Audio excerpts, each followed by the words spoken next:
नमस्कार, news one India देख रहे हैं आप, आपके साथ मैं हूं ऋतु। माफिया डॉन इस वक्त डर से थर थर कांप रहा है। याद कीजिए वो दिन जब सीएम योगी ने सदन में कहा था कि माफियाओं को मिट्टी में मिला देंगे, और आज वही माफिया खुद चिल्ला चिल्ला कर कह रहा है कि मैं तो बर्बाद हो गया। आपको बता दें कि बीते दिन माफिया साबरमती जेल से प्रयागराज लाया गया, जहां आज माफिया अतीक अहमद की प्रयागराज कोर्ट में पेशी हुई है। वही माफिया की हेकड़ी इस कदर निकली कि आज सुबह माफिया डॉन अतीक की तबीयत ही बिगड़ गई।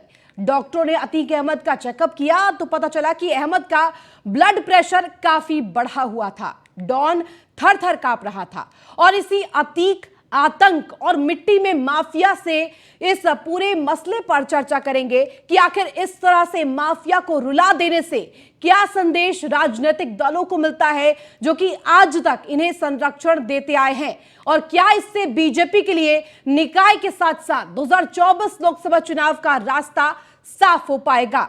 बहरहाल आपको बता दें कि माफिया अतीक अहमद और भाई अशरफ की कोर्ट में पेशी हो रही है, और अतीक के अतीत का हिसाब होना अभी बाकी है, और हिसाब के लिए ही आज कोर्ट में पेशी हुई है। उमेश पाल हत्याकांड से जुड़ी यह पेशी आज हो रही है। बता दें कि माफिया अतीक इस वक्त थर थर कांप रहा है, लगातार यह बात बोलता हुआ दिखाई दे रहा है कि कहीं ना कहीं मुझे मिट्टी में मिला दिया गया, मैं मिट्टी में मिल गया और मुझे बर्बाद कर दिया गया। जिस तरह से सीएम योगी आदित्यनाथ ने सदन में प्रखर तौर पर कहा था कि माफियाओं को बख्शेंगे नहीं, जो भी कानून व्यवस्था को अपने हाथों में लेगा उस पर सख्ती से कार्रवाई की जाएगी, और सदन में जिस कदर सीएम योगी आदित्यनाथ ने कहा था कि माफियाओं को मिट्टी में मिला देंगे और ये पूरा इतिहास रचने की कोशिश की जा रही है, और एक सबक के तौर पर संदेश देने का प्रयास किया जा रहा है कि माफियाओं को किसी कदर में, किसी भी कीमत पर बख्शा नहीं जाएगा। माफिया बोलेगा, राज खोलेगा, अतीक के अतीत का हिसाब होगा। लगातार ये बात हम कह रहे हैं। कोर्ट में रहम की भीख मांगता हुआ अतीक दिखाई देगा, क्योंकि लगातार जिस तरह से डॉन थर थर कांप रहा है, आज उसका इंसाफ हो जाएगा। सिक्योरिटी बेहद ही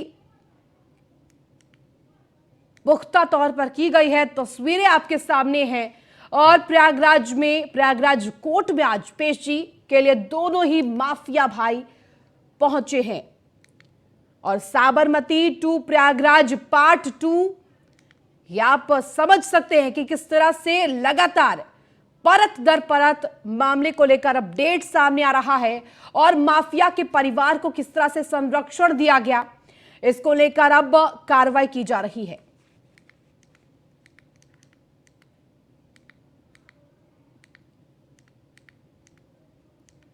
आज डर के वजह से माफिया अतीक अहमद का ब्लड प्रेशर तक बढ़ गया।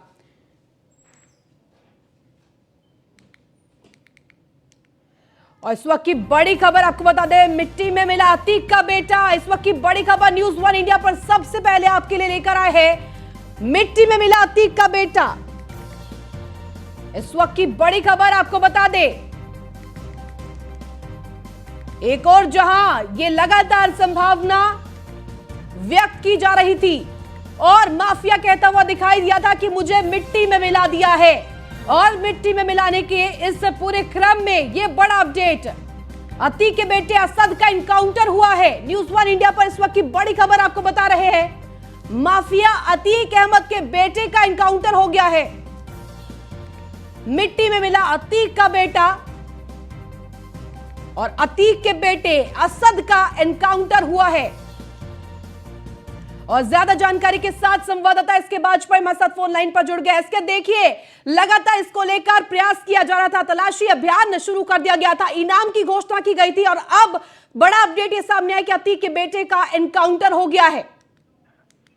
बिल्कुल निश्चित तौर पर, क्योंकि हम देखें तो यूपी एसटीएफ की लगातार टीमें, करीब 40 टीमें लगी हुई थी, जिसमें यूपी एसटीएफ भी थी। साथ ही साथ जो क्राइम ब्रांच प्रयागराज है, उसके अलावा जो यूपी पुलिस की करीब 35 से 40 टीमें लगातार इन 5 शूटर्स की तलाश कर रही थी। हालांकि जिस दिन ये घटना हुई, उस दिन घटना के बाद से ही ये 5 शूटर फरार थे। इसमें सबसे बड़ी बात यह है कि अतीक अहमद, जो माफिया अतीक अहमद है, जो कि पेशी के लिए साबरमती जेल से प्रयागराज लाया गया, उसका बेटा असद शामिल है। और सबसे बड़ी बात यह है कि वो तस्वीरें जो न्यूज वन इंडिया लगातार अपने दर्शकों को उस दिन दिखा रहा था, बता रहा था कि किस तरीके से असद उस पूरे शूटर्स के साथ मिलकर लगातार उमेश पाल और उनके सुरक्षा कर्मियों पर फायरिंग कर रहा था। और उसके बाद से वो लगातार फरार था। हालांकि पुलिस की टीमें यूपी और साथ ही साथ यूपी के बाहर दूसरे देशों में, जिसमें नेपाल भी शामिल है, और दूसरे जो उसके संभावित ठिकाने हो सकते थे, वहां पर भी लगातार छापेमारी कर रही थी।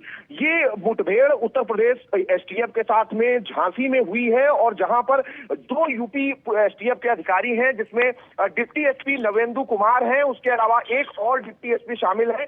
उन दोनों ने, जिसमें deputy SP Navendu Kumar, deputy SP Vimal की जो उसके निर्देशन में जो टीम थी यूपी एसटीएफ की, उसको ये बड़ी सफलता मिली है। और सीधे तौर पर इन दोनों शूटर्स को यूपी एसटीएफ ने अपने इनकाउंटर में ढेर कर दिया है। तो मतलब हम कहें कि सबसे बड़ी उत्तर प्रदेश की ये खबर है, क्योंकि लगातार कहीं ना कहीं पुलिस पर दबाव बढ़ रहा था।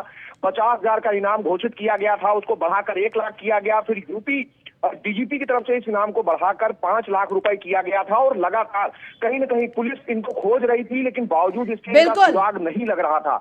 अब जब अतीक अहमद इस मामले में दोषी करार हो चुका है, आजीवन कारावास की सजा हो चुकी है, और उसके बाद दूसरे मामलों में उसकी पेशी चल रही है, अब कहीं न कहीं इस पूरे हत्याकांड को लेकर एक बड़ा एक्शन उत्तर प्रदेश पुलिस की तरफ से लिया गया है। जब इसका इनकाउंटर कर दिया गया, जिसमें सबसे बड़ी बात है कि 2 शूटर हैं। गुलाम है, जिसने बम फेंका था, आपने वो तस्वीरें देखी होंगी, जो अपराधी बम फेंक रहा था, जो सीसीटीवी फुटेज में आया था, वो गुलाम था। उसका भी इनकाउंटर हुआ है। साथ ही साथ सबसे बड़ी बात यह है कि एसके, लेकिन जिस तरह से ये एनकाउंटर हुआ है, ये साफ हो गया है कि जिस तरह से संदेश दिया गया था, प्रखर तौर पर सदन में सीएम योगी आदित्यनाथ कहते हुए नजर आए थे कि माफियाओं को मिट्टी में मिला देंगे, और ये ऐतिहासिक क्षण भी माना जा रहा है। बड़ी कामयाबी यूपी एसटीएफ को मिली है।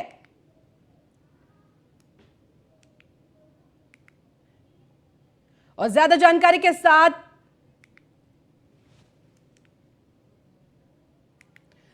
हमारे साथ लाइव जुड़ गए। नीलेश, देखिए, यूपी एसटीएफ ने बड़ी कार्रवाई की है, एनकाउंटर किया है अतीक अहमद के बेटे का, इसके साथ साथ शूटर्स का भी आज एनकाउंटर कर दिया गया है। किस तरह का संदेश देने का प्रयास किया जा रहा है? देखिए, बिल्कुल जिस तरीके से विधानसभा में मुख्यमंत्री योगी आदित्यनाथ ने साफ तौर पे कहा था कि उत्तर प्रदेश में जो भी माफिया है उनको मिट्टी में मिलाने का काम किया जाएगा, तुरंत बाद देखा गया था कि इस घटनाक्रम से जुड़े हुए 2 लोग थे, जिनको इनकाउंटर में ढेर किया गया था। वहीं असद, जो लगातार फरार चल रहा था, अतीक का बेटा है, आज उसको झांसी में मार गिराया गया। असद के ऊपर अगर हम बात करें तो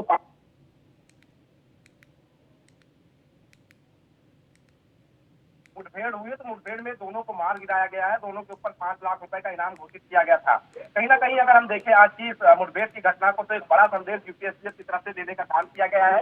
उत्तर प्रदेश में आप अपराध करते हैं और पुलिस को खुली चुनौती देते हैं, तो ऐसे में आपका भी वही हश्र होगा जो एक अपराधी का होना चाहिए। तो ये बड़ा संदेश देने का काम यूपी एसटीएफ की तरफ से किया गया, जिसकी जानकारी अब से कुछ देर पहले ही एडीजी एलओ प्रशांत कुमार और उसके साथ साथ अगर हम बात करें तो एडीजी एसटीएफ अमिताभ ने दोनों ने संयुक्त रूप से साझा की है। जिस तरीके से झांसी में ये मुठभेड़ हुई है, अगर हम बात करें तो मकसूदन जिस तरीके से जो सीसीटीवी फुटेज लगातार उमेश पाल हत्याकांड से जुड़े हुए सामने आए, तो उसमें लगातार जो बेखौफ होकर बमबाजी कर रहा था, उसमें एक व्यक्ति मकसूदन भी था, जो आज असद के साथ जिसको मार गिराया गया है। कहीं ना कहीं बड़ा संदेश देने का काम किया गया। एक और जहां अतीक को लेकर लगातार कोर्ट में सुनवाई चल रही है, तो दूसरी ओर जो उनका फरार बेटा नीलेश, एक तरफ आज पेशी हो रही है माफिया अतीक अहमद की, और इसके साथ साथ अशरफ की भी आज पेशी हो रही प्रयागराज कोर्ट में। वही दूसरी तरफ देखें तो दोनों को ही आज एनकाउंटर में ढेर कर दिया है। और भी इस घटनाक्रम से जुड़े हुए लोग हैं, चाहे वो गुड्डू मुस्लिम हो या फिर जो इस पूरे घटनाक्रम को संयोजित रूप से तैयार करके घटनाक्रम को अंजाम देने वाले लोग हों, उनको भी इसी तरीके से मुठभेड़ में मार गिराया जाएगा। क्योंकि लगातार यूपी पुलिस की बात करें, यूपी एसटीएफ की बात करें, क्राइम ब्रांच की बात करें, इनके ऊपर भी बड़ा प्रेशर था। जिस तरीके से मुख्यमंत्री ने विधानसभा में बयान दिया, उसके बाद पूरे मामले की जो है मॉनिटरिंग खुद उत्तर प्रदेश के डीजीपी कर रहे हैं। तो ऐसे में एक बड़ी चुनौती है कि कैसे उमेश पाल हत्याकांड के जो हत्यारे हैं उनको गिरफ्तार किया जाए, इनकाउंटर में मार गिराया जाए। फिलहाल उत्तर प्रदेश की इस समय की सबसे बड़ी खबर है कि अतीक के बेटे असद को मार गिराया गया है। जो कयास लगाए जा रहे थे कि असद जो है उत्तर प्रदेश छोड़कर नेपाल भाग गया है, उत्तर प्रदेश के बाहर कहीं शरण ले रखा है। तो ऐसे में झांसी से जब ये खबर आई है कि असद को मार गिराया गया है, तो कहीं ना कहीं मकसूदन को भी इस मुठभेड़ में मार गिराया गया। अब देखना होगा कि जो बाकी बचे शूटर्स हैं या फिर इस घटनाक्रम में शामिल लोग हैं, उनको कब तक पुलिस गिरफ्तार करती है। क्या उनका हश्र भी इसी तरीके से होगा, मिट्टी में मिलाने का माफियाओं को काम उत्तर प्रदेश के अंदर शुरू कर दिया गया है। और देखना होगा आने वाले दिनों में कौन से ऐसे माफिया हैं, शूटर्स हैं, बमबाज हैं, जिनको यूपी एसटीएफ या यूपी पुलिस के गोली का शिकार होना पड़ेगा। आप हमारे साथ बने रहिए, आगे आपसे अपडेट लेंगे। हमारे साथ एसके वाजपेयी भी फोन लाइन पर जुड़े हैं। एसके, देखिए जिस तरह से एनकाउंटर किया गया है माफिया अतीक के बेटे का, इसके साथ साथ 2 अन्य शूटर्स जिनका इस एनकाउंटर में ढेर किया गया है, जिन्हें क्या माना जाए, क्या संदेश देने का प्रयास किया जा रहा है?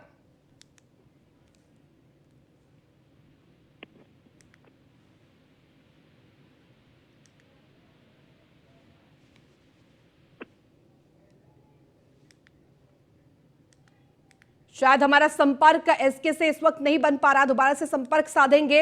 अतीक के बेटे, इस बीच आपको बता दें असद का एनकाउंटर हो गया है। यूपी एसटीएफ ने असद का एनकाउंटर कर दिया है। इस वक्त की बड़ी खबर, एक तरफ जहां हम देख रहे हैं कि आज पेशी के लिए दोनों माफिया भाइयों को पेश किया गया प्रयागराज कोर्ट में, वहीं इस वक्त की बड़ी खबर न्यूज़ 1 इंडिया पर सबसे पहले कि आज एनकाउंटर में ढेर कर दिया गया है माफिया अतीक का बेटा, यानी कि असद को ढेर कर दिया गया है, मिट्टी में मिला है अतीक का बेटा। जिस तरह से लगातार अतीक एंड फैमिली पर इस वक्त यूपी पुलिस कहर बरपा रही है, यूपी एसटीएफ ने असद का एनकाउंटर कर दिया है। इसके साथ साथ अन्य शूटर भी जिनका एनकाउंटर हुआ है, शूटर गुलाम भी एनकाउंटर में ढेर कर दिया गया है। न्यूज़ 1 इंडिया पर इस वक्त की बड़ी खबर सबसे पहले आपके लिए लेकर आए हैं। मिट्टी में अतीक का बेटा मिल गया है, माफियाओं को बख्शा नहीं जाएगा, सीएम योगी आदित्यनाथ ने कहा था। और उसी क्रम में यह बड़ी कार्रवाई के तौर पर देखा जा रहा है, यूपी एसटीएफ की टीम को बड़ी कामयाबी हाथ लगी है। लगातार इनाम की घोषणा भी की गई थी, इनाम की राशि तक बढ़ा दी गई थी माफिया अतीक के बेटे पर, असद पर, और आज एनकाउंटर में ढेर हुआ है अतीक का बेटा। न्यूज़ 1 इंडिया पर इस वक्त की बड़ी खबर लगातार आपको अपडेट के साथ बता रहे हैं, माफिया अतीक का बेटा मिट्टी में मिल गया है। और जिस तरह से साम्राज्य बनाया था अतीक ने, उस साम्राज्य को लगातार धराशाही करने पर यूपी पुलिस कवायद करती हुई दिखाई दे रही है। बड़ी कामयाबी इस वक्त की। शूटर गुलाम जिसकी तलाश की जा रही थी, वो भी एनकाउंटर में ढेर हुआ है। और लगातार शिकंजा कसने का प्रयास, शाइस्ता परवीन फिलहाल फरार चल रही है। और इसी पर ज्यादा जानकारी के साथ हमारे संवाददाता लगातार बने हुए हैं और हमारे साथ तमाम गेस्ट भी जुड़ गए हैं। मनोज पंडित, नेता बीजेपी के, हमारे साथ जुड़े हैं। कपीश श्रीवास्तव, प्रवक्ता सपा के, और आलोक द्विवेदी, पॉलिटिकल एक्सपर्ट, हमारे साथ जुड़ गए हैं। आप सभी का बहुत स्वागत है न्यूज़ 1 इंडिया पर। सबसे पहला सवाल मेरा कपीश श्रीवास्तव आपसे रहेगा, क्योंकि आप सपा का पक्ष रखने के लिए आए हैं। आपसे इसलिए भी ये सवाल क्योंकि लगातार कानून व्यवस्था पर समाजवादी पार्टी सवाल खड़े करती हुई नजर आती है, कानून व्यवस्था को लेकर सवाल किए जाते हैं। लेकिन आपने सुना होगा माफिया अतीक अहमद क्या बोलता हुआ नजर आया है। उसने कहा कि मेरे को मिट्टी में मिला दिया है और मुझे बर्बाद कर दिया है। अभी और भी कोई गुंजाइश बच गई है क्या कपीश श्रीवास्तव?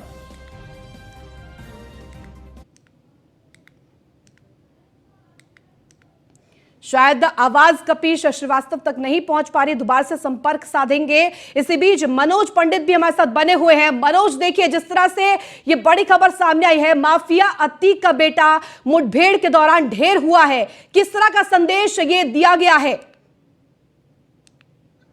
श्रुति जी, ऑलरेडी आप देख रहे हैं कि हम लोग उत्तर प्रदेश में सिर्फ इसीलिए जो इन लोगों ने आतंक का माहौल बनाया था, जो चीजें इन्होंने पूरे उत्तर प्रदेश में, अतीक अहमद हो या मुख्तार अंसारी हो, इन्होंने एक ऐसा व्यापक इलाहाबाद और उस पूरे उत्तर प्रदेश पूर्वांचल में इन्होंने पूरा आतंक मचाया हुआ था। और आप देखिए कि मुख्यमंत्री जी ने विधानसभा में भी ये भाषण अपना स्पीच में बताया है कि जो लोग ऐसे हैं जिनकी वजह से पूरा सिस्टम बिगड़ा हुआ है, उनको बिल्कुल सुधारेंगे, चाहे उन्हें कुछ भी करना पड़े। आप जो राजूपाल हत्याकांड का मामला था और जो गवाह जिसकी हत्या हुई वहां पर, उसमें इनका बेटा और ये सब लोग फरार थे, और जिसकी वजह से आज वो मिल गया और उसकी जो उसका एनकाउंटर हो गया। बिल्कुल मनोज, लेकिन लगातार विपक्ष आप पर हमलावर है। विपक्ष कह रहा है कि ये व्यर्थ ही शाबाशी बीजेपी अपने तरफ ले रही है, क्रेडिट बीजेपी क्यों ले रही है, ये तो कर्तव्य है आपका। नहीं तो कर्तव्य है, ठीक है, तो ये कर्तव्य आपने क्यों नहीं निभाया? ये कर्तव्य हमें निभाने की नौबत क्यों आई? हमसे पहले जो सरकारें थी, जो सरकारें इनको संरक्षण देने का काम करती थी, उनको भी तो अपना कर्तव्य याद रखना था कि उनका भी कर्तव्य है कि प्रदेश की जनता की सुरक्षा करना उनका भी कर्तव्य था, पर उन्होंने नहीं निभाया। भारतीय जनता पार्टी ये कर्तव्य निभा रही है, और जो पोषण इन्होंने किया, जो वट वृक्ष इन्होंने बनाए, वो सब वट वृक्ष हटा दिए गए आज। तो आज मेरा मानना है कि जो माफिया है, जिन्होंने अपना आतंक फैलाया था पूरे उत्तर प्रदेश में, आज कहीं ना कहीं उनको लगाम लगी है, और ये समझ में आ गया है कि हम लोग कानून को अगर हाथ में लेंगे तो हमें प्रदेश की जनता माफ नहीं करेगी। बिल्कुल, लेकिन मनोज, जिस तरह से लगातार विपक्ष आप पर हमलावर रही है कानून व्यवस्था के सवाल पर, और क्योंकि आज ये बड़ी खबर भी सामने आई है, एनकाउंटर में ढेर कर दिया गया है, क्या आप कहना चाहेंगे, आपका क्या रिएक्शन इस पर? सबसे पहले नहीं, आप रीजन देखो, है आज 37 साल बाद अगर उत्तर प्रदेश में इतिहास दोहराया गया है तो उसका कारण है जो जनता के बीच असंतोष की भावना थी, वो कहीं ना कहीं हम लोगों ने दोबारा पैदा की है। क्योंकि आप पहले क्या था, पहले ये स्थिति थी, देखो मुजफ्फरनगर कांड और सारे कांड, कितने कांड हुआ करते थे, अब कोई कांड नहीं हो रहा है 6 साल से। आप बताइए उत्तर प्रदेश में एक भी कांड हुआ हो तो आप हमें बताइए। अभी रामनवमी पर और राज्यों में कलकत्ता की हालत देखिए, और स्टेट्स की हालत देखिए, बिहार की देखिए, उत्तर प्रदेश में एक भी पत्थर चला हो तो आप हमें बताइए। तो कहीं ना कहीं जनता के मन में ये विश्वास पैदा किया कि अब वही उत्तर प्रदेश में रहेंगे जो कानून मानेंगे, जो कानून को नहीं मानेंगे, जो कानून का अनुसरण नहीं करेंगे, वो उत्तर प्रदेश में रहने लायक नहीं है। और ये तो बड़े माफिया, ये तो वो वृक्ष बना दिए गए, वो ये इंस्टीट्यूशन बना दिए गए जिनके फोन पे जेलों से जो चला रहे थे, आज कहीं ना कहीं जो सरकार को मुंह चिढ़ाने का काम कर रहे थे, एक आम आदमी की तो बात ही छोड़ दीजिए आप, तो कहीं ना कहीं उन सब चीजों पे लगाम लगाने का काम किया जा रहा है। और विपक्ष इस बात की सराहना नहीं करता कि सरकार अच्छा काम कर रही है, विपक्ष तो आलोचना करने के अलावा कुछ और काम करता ही नहीं है। बिल्कुल, और हमारे साथ हमारे संवाददाता नीलेश चौहान भी लगातार बने हुए हैं। नीलेश, देखिए क्या कुछ ताजा अपडेट आपके पास इस वक्त है? देखिए, बिल्कुल जिस तरीके से झांसी में ये इनकाउंटर हुआ जिसमें असद को मार गिराया गया है, गुलाम भी इस इनकाउंटर में ढेर हुआ है, कहीं ना कहीं अगर हम दोनों को देखें तो दोनों के ऊपर 5 लाख रुपए का इनाम घोषित किया गया था। जिस समय झांसी में मुठभेड़ हुई है, मुठभेड़ के दौरान एसटीएफ को तमाम ऐसे हथियार बरामद हुए हैं जो विदेशों से मंगाए गए थे, जो कहीं ना कहीं उमेश पाल हत्याकांड में जिनका इस्तेमाल किया गया था। जिस तरीके से अंधाधुंध फायरिंग चाहे वो असद कर रहा हो या बमबारी जो गुलाम है उसके द्वारा की जा रही हो, तो कहीं ना कहीं इस वक्त की ये बड़ी खबर है और बड़ा संदेश देने का काम उत्तर प्रदेश में किया गया है कि अगर आप उत्तर प्रदेश में रहते हैं और कानून व्यवस्था को बिगाड़ने का काम करते हैं, दिन दहाड़े हत्याकांड जैसी जघन्य घटना को अंजाम देकर और सरकार को या पुलिस को खुली चुनौती देने का काम करते हैं, तो उसके बाद आपको मिट्टी में मिलाने का काम किया जाएगा जिस तरीके से असद को ढेर किया गया है। उसके अलावा जो इस घटनाक्रम से जुड़े हुए और आरोपी हैं, चाहे हम गुड्डू मुस्लिम की बात कर लें या गुड्डू मुस्लिम के जो सहयोगी रहे उनकी बात कर लें, तो ऐसे में अब उनकी दिल की धड़कनें और बढ़ गई होंगी। अगर वो उत्तर प्रदेश में होंगे या उत्तर प्रदेश के अंदर कहीं शरण किसी ने उनको दे रखी होगी, तो जाहिर सी बात है आने वाले दिनों में उनका भी इनकाउंटर इसी तरीके से किया जा सकता है। हालांकि तमाम जो है कयास लगाए जा रहे थे कि असद और नीलेश, लेकिन लगातार सवाल किए जा रहे थे सरकार के ऊपर कि अभी तक इतने दिन बीत जाने के बाद भी सरकार के हाथ खाली है, और आज ये ताजा अपडेट, एक तरफ जहां अशरफ और अतीक दोनों की पेशी है और दूसरी तरफ आज ये बड़ी कार्रवाई हो गई है। देखिए, बिल्कुल सरकार को लगातार विपक्ष की तरफ से घेरा जा रहा था, कहा जा रहा था कि आखिर इतने दिन होने के बावजूद क्यों आरोपियों को गिरफ्तार नहीं किया गया, क्यों उनको जेल भेजने की कार्रवाई नहीं की गई। हालांकि यूपी पुलिस की अगर हम बात करें तो यूपी पुलिस, यूपी एसटीएफ और क्राइम ब्रांच की तमाम टीमें जो हैं लगातार दबिश दे रही थी। असद के ठिकानों को तलाशा जा रहा था। इस दौरान तमाम देखा गया कि असद के जो सहयोगी थे उनको गिरफ्तार भी किया गया, उनसे पूछताछ भी की गई। चाहे हम मेरठ की घटना को देख लें जहाँ पर गुड्डू मुस्लिम रुका था, वहाँ से अखलाक को गिरफ्तार किया गया और उससे भी तमाम जो है राज सामने निकल कर आया कि जब गुड्डू मुस्लिम हत्याकांड को अंजाम देकर वहां पहुंचता है तो अखलाक किस तरीके से गले लगाकर उसका स्वागत करता है, 5 लाख रुपए देकर मदद भी करता है। ऐसे में जो भी इस घटनाक्रम से जुड़े हुए लोग हैं, चाहे वो सहयोग करने वाले लोग हों या घटनास्थल पर पहुंचकर बमबाजी करने वाले लोग हों, गोलीबाजी करने वाले लोग हों, सबके ऊपर जो है यूपी बिल्कुल निलेश, और हमारे साथ पॉलिटिकल एक्सपर्ट भी बने हुए हैं, आपके पास दोबारा से रुक करेंगे। आलोक द्विवेदी, आप क्या समझ पा रहे हैं इस वक्त स्थिति को? क्योंकि देखिए जिस तरह से असद का एनकाउंटर कर दिया गया है, लेकिन विपक्ष मानने के लिए तैयार नहीं है कि कोई कानून व्यवस्था को लेकर इस वक्त योगी सरकार कुछ काम कर रही है। क्या आप इस वक्त स्थिति देख पा रहे हैं? देखिए, ये तो बात सच्चाई है कि योगी सरकार जब से आई 2017 विधानसभा चुनाव के बाद से, उसके बाद कानून व्यवस्था में भाजपा सरकार ने अच्छा बेहतर काम किया है। जो पूर्व सरकारें रही है, खासतौर पर समाजवादी पार्टी सरकार, उसके टाइम पे लॉ एंड ऑर्डर बहुत ज्यादा बदहाल स्थिति था। योगी जी ने उसको इम्प्रूव किया है और इसका मुद्दा भी उन्होंने चुनाव में उठाया था कि हमने बेहतर कानून व्यवस्था दी है। समाज पार्टी की बहुत बड़ी नाकामी थी कि प्रदेश में जो है कोई बेहतर कानून व्यवस्था को लागू नहीं कर पाए। हाँ, जब बसपा सरकार थी 2007 से लेकर 12 के बीच में, तब भी कहा जाता था कि वह कानून व्यवस्था अच्छी है, लेकिन 12-17 वो टाइम बहुत खराब रहा है। 17 के बाद से अभी तक 6 वर्षों में कानून व्यवस्था बहुत अच्छी रही है। आलोक हमारे साथ सपा के प्रवक्ता भी बने हुए, उनसे जवाब ले लेते हैं तमाम चीजों को लेकर। कपीश, आप सुन पाए माफिया अतीक अहमद क्या कह रहे थे? माफिया कह रहे थे कि शायद हमारा संपर्क कपीश से नहीं बन पाया है। दोबारा से आलोक द्विवेदी का रुख करना चाहूंगी। आलोक, जिस तरह से इस वक्त की स्थिति बनी हुई है, लगातार सवालिया निशान योगी सरकार पर खड़े हो रहे थे, बमबाजी की तस्वीरें हम आपको दिखा रहे हैं, लेकिन कहीं ना कहीं इसको लेकर के पॉलिटिकल प्रेशर की बात सामने आई कि कहीं ना कहीं रसूख जो अतीक अहमद का था उसके जरिए संरक्षण दिया गया आज तक की सरकारों में, लेकिन योगी सरकार ने कर दिखाया है। देखिए, इसमें कोई दो राय नहीं। जब से ये उमेश पाल का हत्याकांड हुआ था, उसके बाद से विपक्ष लगातार सवाल उठा रहा था और कहीं ना कहीं गाहे बगाहे लोग असद का नाम लेते थे कि असद कहां पर है, और ये संभावना व्यक्त की जाती है शायद असद जो है देश के बाहर जा चुका है।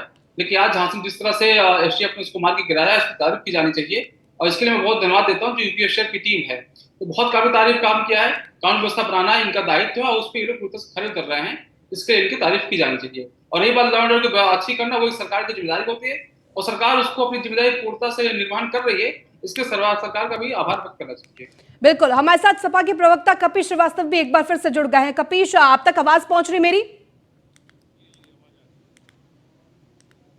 जिस तरह से अतीक अहमद कहता हुआ नजर आया कपीश कि मुझे तो मिट्टी में मिला दिया है, मुझे बर्बाद कर दिया है, और आपने सुना होगा सीएम योगी आदित्यनाथ ने सदन में क्या कहा था, माफियाओं को मिट्टी में मिला देंगे, हूबहू उसी का रिप्लाई दिया है माफिया अतीक अहमद ने। क्या अब कोई गुंजाइश बच गई है? सपा क्यों नहीं समझ पा रही है, विपक्ष क्यों नहीं समझ रहा है?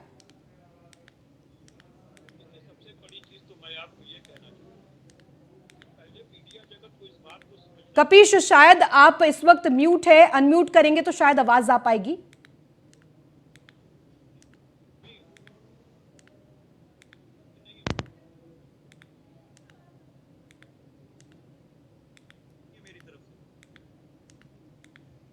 मेरी तरफ से म्यूट नहीं है।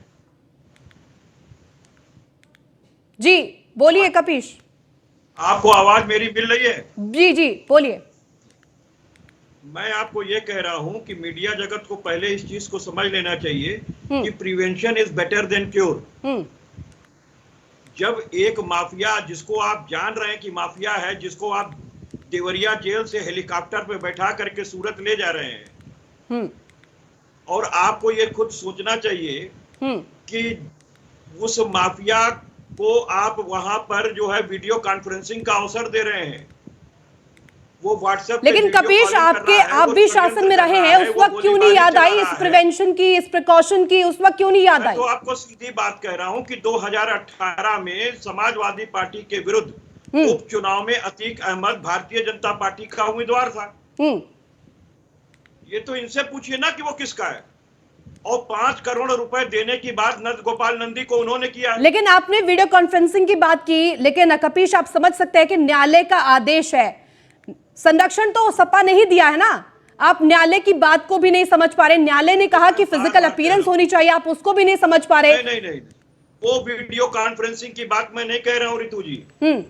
जो व्हाट्सएप कॉल पे षड्यंत्र रचा जा रहा था फेस टू फेस, अब जो बरेली जेल से और आपके जो है गुजरात जेल के अंदर से, साबरमती जेल से, आपने मेरे सवाल का जवाब नहीं दिया कपीश। जिस तरह से मैंने पूछा कि क्या आपकी कोई गुंजाइश बच गई है, सवाल आप खड़े करते कानून व्यवस्था पर, लेकिन इसके बाद आपके पास बोलने के लिए कुछ नहीं है। ढक रहे हैं, ये तो अपनी इज्जत ढक रहे हैं, और दूसरा ये कानून का काम कहाँ कर रहे हैं।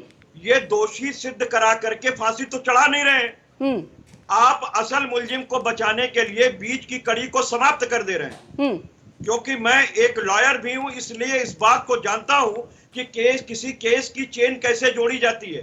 जब कोई व्यक्ति धरती पर रही नहीं गया तो वो असल मुजरिम की कॉन्स्पिरेसी कैसे लेकिन ये तो कोर्ट का आदेश है ना कपीश श्रीवास्तव को, आप कह रहे हैं कि आप कानून के जानकार हैं, तो उस पर भी आप सवाल उठाएंगे। अरे मैं एनकाउंटर पे सवाल कर रहा हूं। ये क्या आपकी न्यायालय ने कहा था कि एनकाउंटर कर देना। अतीक अहमद का भाई प्रोडक्ट की बात आप कर रही हैं। कपीश, क्या आप ये कहना चाह रहे हैं कि कोई व्यक्ति अगर फरार हो रहा है, कोई भाग जा रहा है, तो उसको छोड़ दिया जाए कि भाई फरार हो जाओ? बिल्कुल नहीं, कानून ये कहता है कि उसको गिरफ्तार करके माननीय न्यायालय के समक्ष पेश कीजिए। ठीक है, उसके खिलाफ ठीक है कपीश, हमारे पास इतना ही समय था। आप तमाम गेस्ट का हमारे साथ जुड़ने के लिए बहुत शुक्रिया। बहरहाल आपको बता दें कि असद एनकाउंटर में ढेर हो गया है और लगातार जिस तरह से माफिया को मिट्टी में मिला देंगे सीएम योगी आदित्यनाथ ने कहा था, और अब मिट्टी में मिलाने का यह पूरा सिलसिला शुरू हो गया है। बहरहाल इतना ही समय हमारे पास था, बहुत शुक्रिया। फिलहाल इस खास पेशकश में बस इतना ही। आप देखते रहे न्यूज़ 1 इंडिया।